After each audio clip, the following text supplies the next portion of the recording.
Love one another as I have loved you. That is the commandment at the center of today's gospel.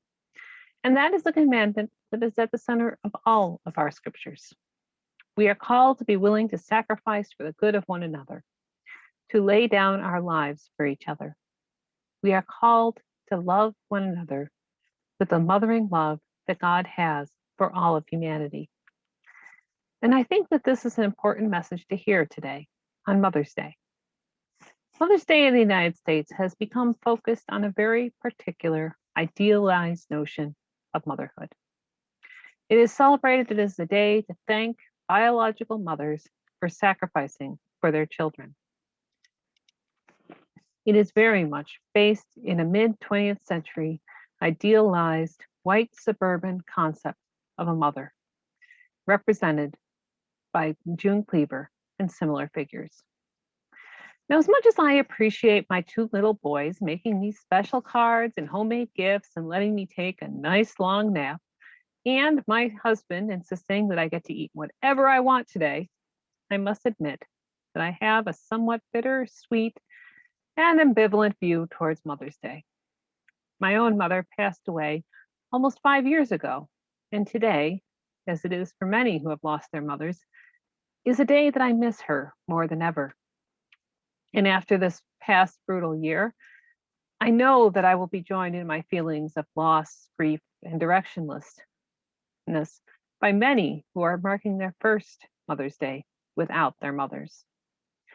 Most women that I know who are in my age group have made the choice not to be biological mothers. Some are stepmoms and aunties who have very particular mothering relationships with specific children in their lives. But there are also many who are part of a greater village who care for many children as child care workers, teachers, lunch ladies, and therapists. And then there are those who have chosen to be single and to not really have a direct relationship with any children.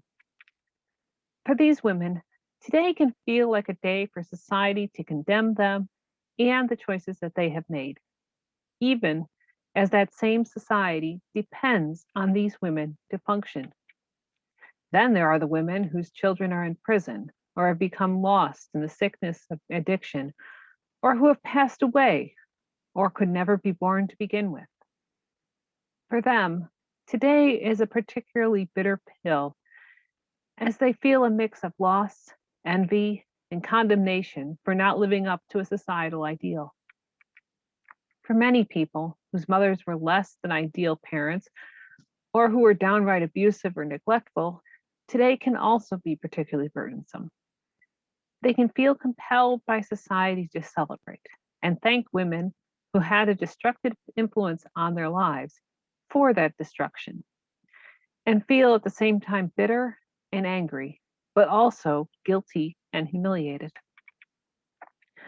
So, as much as I appreciate being recognized and receiving special tokens and manifestations of love and appreciation from my family today, I do have somewhat ambivalent feelings about Mother's Day as a holiday. But I think when we look at the origins of Mother's Day, we can see in it something that is more laudable. You see, while Mother's Day, as we have it, was the brainchild of one woman, Anna Jarvis, as a tribute to her own much loved mother, Anne Jarvis, the holiday was originally conceived by Anne.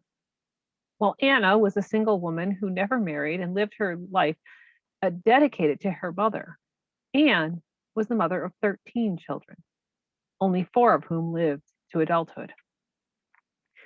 Anne's original conception of Mother's Day was not the day as we have it now, as a day in which children recognize their own specific mothers for sacrificing on their behalf, but rather about making sure that all children are given their best chance at life.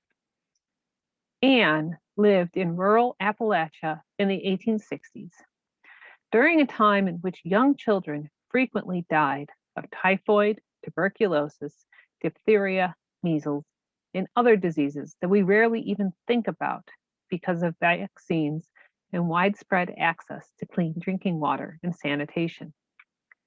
Anne wanted to bring attention to the work that women did to prevent these diseases, the importance of public health infrastructure, and the need to support families with issues of childcare, sanitation, and clean drinking water.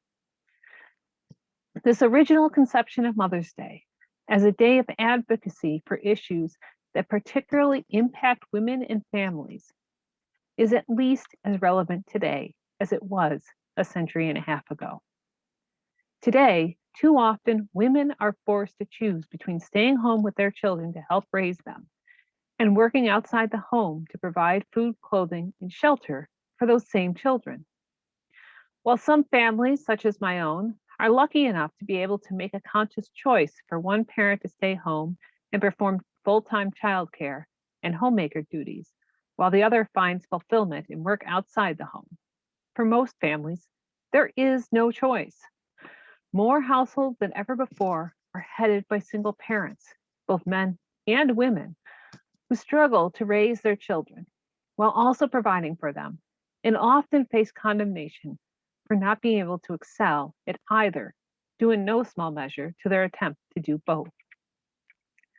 Other families have two parents, both of whom feel most fulfilled with work outside the home, but who have found that childcare costs exceed the income that one of the parents can bring home, and as a result, feel forced to leave the workforce. And still others wish they could stay home with their children, but feel compelled by society and mandates on low-income households to work outside the home. All of these situations have been exacerbated by the pandemic that we are all still struggling to emerge from. Statisticians, politicians, and economists have been wringing their hands at the number of women who have at least temporarily left the workforce. But when the issue of childcare is raised, it is still shrugged aside as a women's issue, something not really worthy of consideration by male-dominated governments. In regard to sanitation and clean drinking water, while water and wastewater facilities, pumping stations, water storage towers, underground pipes, and other water and wastewater conveyance and treatment structures are very obviously physical infrastructure and essential parts of our economy and essential for maintaining the public health and a clean environment. Often, water and wastewater infrastructure struggle for funding. Many people look around and see a world that is 70% water, and while they recognize that water is essential to life, they do not really worry or even think about water and wastewater until the water from their faucet turns brown or the toilet doesn't flush. And while there has been a recognition of the need to provide funding at the federal level for bridges and highways, too often water and wastewater infrastructure have been forgotten or become a burden for individual communities, with wealthier ones being able to maintain newer and relatively pristine systems, but poor urban and rural communities struggling to maintain a basic level of service. When we see the origins of Mother's Day in the need to support families with basic access to childcare, clean drinking water, and sanitation, we also come to see how Mother's Day can be an expression of Christ's commandment in the gospel. After all, love of another as Jesus has loved us must mean, at a minimum, helping to keep children from being struck down by preventable waterborne illnesses and lead poisoning, and making sure that they are provided with the care and guidance that they need to grow into adulthood. Amen.